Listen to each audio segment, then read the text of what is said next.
Leçon 134, hein, que je perçois le pardon tel qu'il est. Bonjour et bienvenue à cette nouvelle leçon consacrée au pardon. Nous sommes invités ici à revoir la signification de pardonner. Dieu, notre Créateur, il ne nous connaît pas avec le péché. Lui, il nous connaît, il connaît toute sa création, tous ses enfants entièrement sans péché. Et de croire en fait qu'il y a, qu'il y a des coupables, ou que nous sommes coupables, ou qu'il y a de péché, ou que c'est nier Dieu. Et nier Dieu, c'est nier nous-mêmes, nier la création. C'est-à-dire que c'est un blasphème. De percevoir la création de Dieu, ses enfants, coupables. Parce que Dieu ne nous connaît pas ainsi. Et souvent nous pensons qu'on doit changer quelque chose, mais personne n'a besoin de changer. Et le pardon peut corriger notre vue distordue, peut la corriger facilement.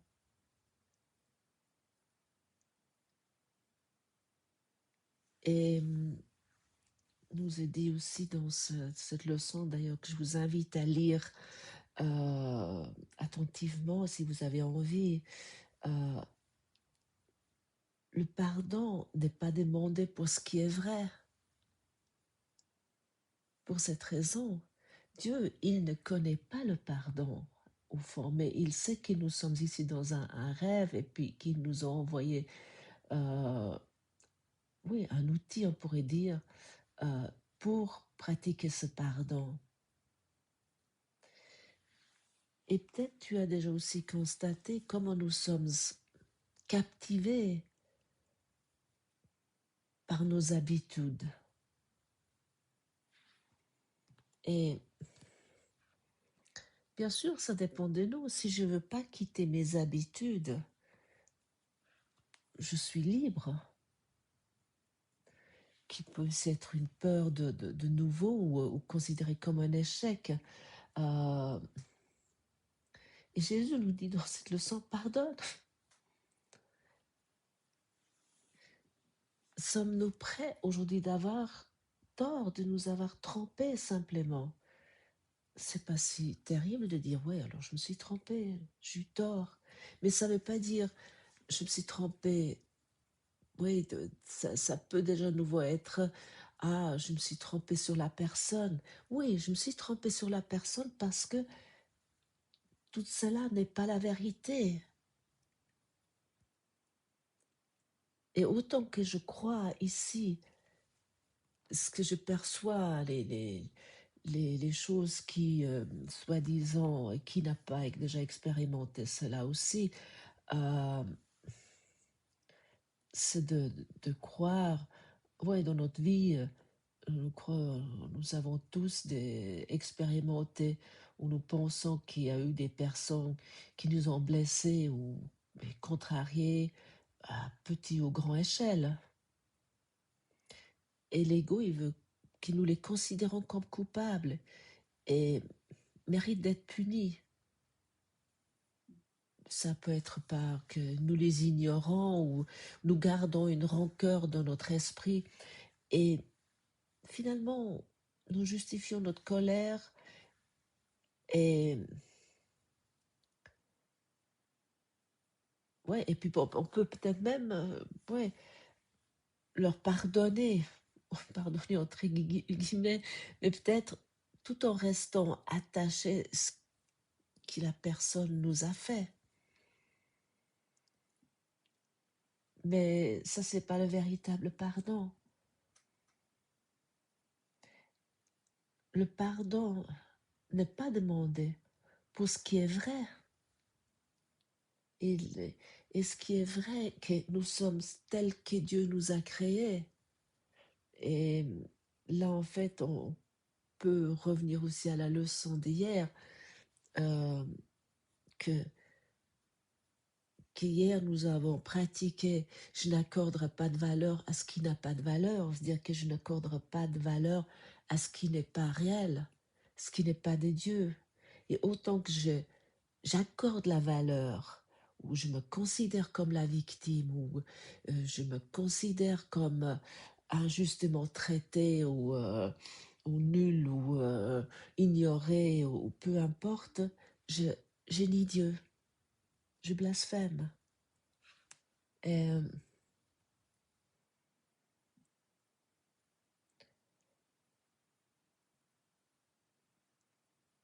oui, ce qui est le pardon, il doit être en fait limité à ce qui est faux.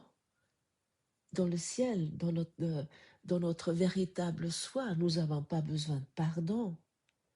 Mais pour cette raison, nous pratiquons encore parce que nous avons peut-être, en tout cas moi j'ai encore un peu de chemin à faire. Et la vérité est la création des dieux. Et ça n'a pas besoin, ouais, c'est totalement, là le pardon est totalement insignifiant. Euh, Parce que pardonner à ceux qui sont sans péché, éternellement bénis, n'a pas besoin de pardon.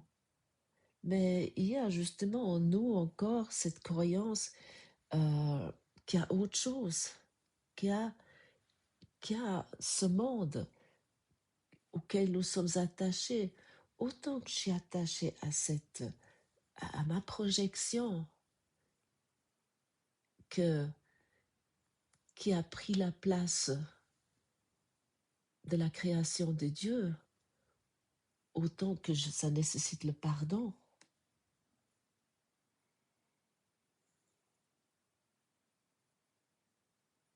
Et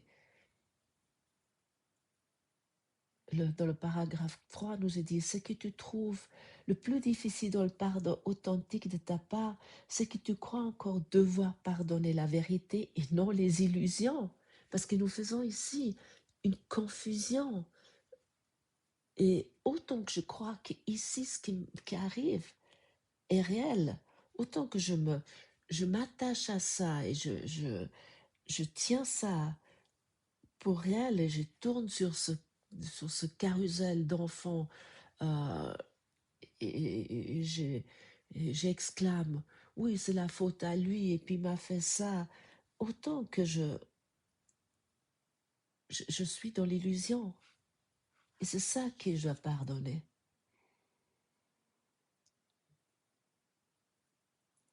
Et au fond, l'illusion vient d'où? Elle vient du néant. Et le néant, il me fait peur. Et de cette raison, je donne une signification à tout. Sans cesse, je suis en train de dire, ça signifie ça c'est ça, j'éthique, je suis avec mon étiqueteuse en route, et après je mets dans des petits tiroirs, et puis lui il m'a fait ça, et elle m'a fait ça, et puis elle me traite mal, et comme ça, je rends ça, c'est vraiment la colle, on pourrait dire la culpabilité et la colle de cette illusion, de ce monde illusoire. Et le pardon, il est la correction.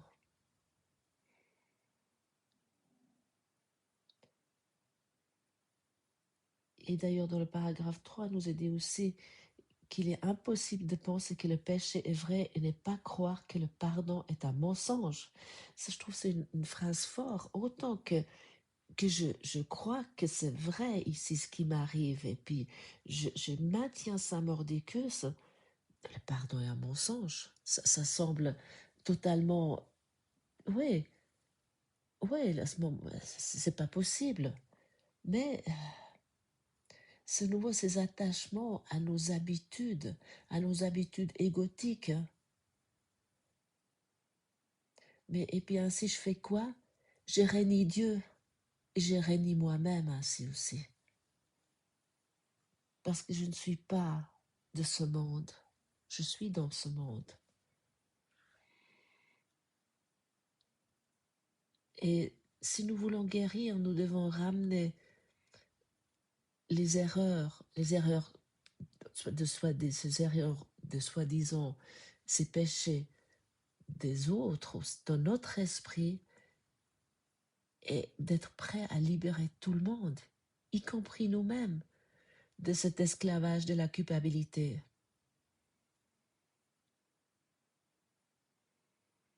Et ça, cette expérience, oui, qui est très éclairante, on pourrait dire, et très puissante. Et par le pardon, nous dissolvons le système de pensée de l'ego, qui est fondé sur la haine, la particularité, l'égoïsme ou l'agression. Et ainsi, nous pouvons reconnaître que tout cela a été inventé et nous pouvons enfin décider de retirer notre investissement dans ce système parce qu'il ne correspond pas à la vérité. La vérité est que nous sommes encore tels que Dieu nous a créés.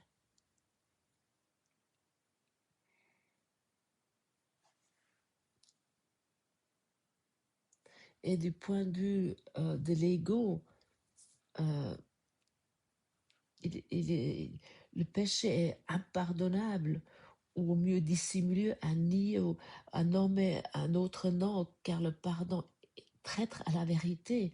Mais ça, c'est uniquement lorsque nous régnons Dieu, lorsque nous régnons notre création, nous régnons nous-mêmes et nous régnons nos frères et nos sœurs et toute la création. Mais dans le paragraphe 6 nous est dit, c'est l'irréalité du péché qui rend le pardon naturel et entièrement saint, un profond soulagement pour ceux qui l'offrent, une quiète bénédiction là où elle est reçue. Il n'approuve pas les illusions, mais les recueille légèrement, avec un petit rire, et les dépose doucement au pied de la vérité, et là elles disparaissent entièrement. Le pardon, écoute bien, est la seule chose qui représente la vérité dans les illusions du monde. Ils voient leur néant et regardent au travers des 1000 formes sous lesquelles elles peuvent apparaître. Ils regardent le mensonge, mais il n'est pas trompé. Ils ne prêtent aucune attention aux cris des pécheurs fous de culpabilité qui s'accusent eux-mêmes. Est-ce que ça peut pas être, ouais, c'est soulageant, non? C'est une excellente nouvelle, on pourrait dire.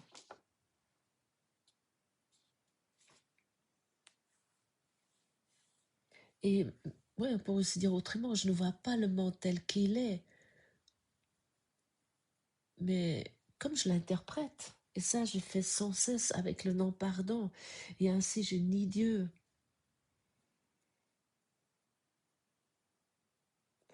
Et avec le pardon, nous libérons tout le monde. Le pardon, ce que nous voyons dehors aussi, euh, ça nous avons déjà entendu, c'est aussi notre miroir. Lorsque je regarde au-delà des apparences, parce que d'ailleurs nous sommes invités aujourd'hui de reconnaître, est-ce que ou de poser la question, est-ce que je m'accuserais d'avoir fait cela? Et peut-être tu vas te dire oui, que tu as déjà fait ça aussi. Et si je dis ça, je maintiens que je nie Dieu parce que je donne ma signification. et je suis toujours dans l'illusion. Aujourd'hui, nous sommes invités, oui, oui, de voir les illusions comme des illusions et non comme la vérité, et de nous réveiller de ce rêve de culpabilité. Et d'ailleurs, j'ai souligné ça dans le passage paragraphe 8, car si un seul frère a reçu ce don de toi, la porte est ouverte pour toi. Si d'un seul frère nous retirons, ou d'une seule sœur nous retirons, que c'est notre projection, cette illusion, c'est nous qui l'avons fait. Et à ce moment-là, si nous retirons ça avec toute l'honnêteté, et nous nous souvenons que nous sommes toujours, tous sans exception, ou cette frère, toi et ce frère ou cette sœur, tel que Dieu nous a créés, et que tout cela, c'est qu'un cauchemar, à ce moment-là, la porte est ouverte pour le monde entier. Et nous sommes invités aujourd'hui de pratiquer, c'est une leçon pratique. C'est quelque chose que nous prenons un exemple pratique, et nous, nous choisissons un frère ou une sœur, et nous asseyons 2 fois par jour, un quart d'heure, pour vraiment passer ces soi-disant péchés en revue, oui, au fur et à mesure, ce qui nous traverse l'esprit. Et ça, c'est vraiment, c'est ça la clé. C'est ça la clé pour, oui, la clé du bonheur, la clé de retrouver notre véritable soi, la clé de nous souvenir, parce que nous ne pouvons pas rentrer seuls au ciel. Nous allons tous ensemble, et de vraiment passer tous ces enfances dans notre esprit, et, mais sans s'attarder sur une, et nous demander chaque fois, est-ce que je me condamnerai pour avoir fait cela? Et nous laissons libérer toutes les pensées qui nous avons eues de péché envers cette personne. Et ainsi nous nous préparons pour la liberté. Et c'est ça qui est une expérience, si c'est vraiment pratiqué avec notre guide intérieur. Et il y a une libération, il y a les lourdes chaînes qui tombent. Et nous sommes également invités de pardonner, de exercer ouais, ces exercices tout au long de la journée, parce qu'il y a certainement encore de nombreuses fois où nous oublions la signification du pardon. Et il y a cette petite prière qui dit, je perçois le pardon tel qu'il est. Est-ce que je m'accuserai d'avoir fait cela? Je ne poserai pas cette chaîne sur moi-même. Et dans tout ce que nous faisons, nous voulons nous souvenir aujourd'hui, et Jésus nous donne encore cette phrase, nul n'est crucifié seul, et pourtant nul ne peut entrer au ciel toute seule. Est-ce que ça, c'est pas une bonne nouvelle?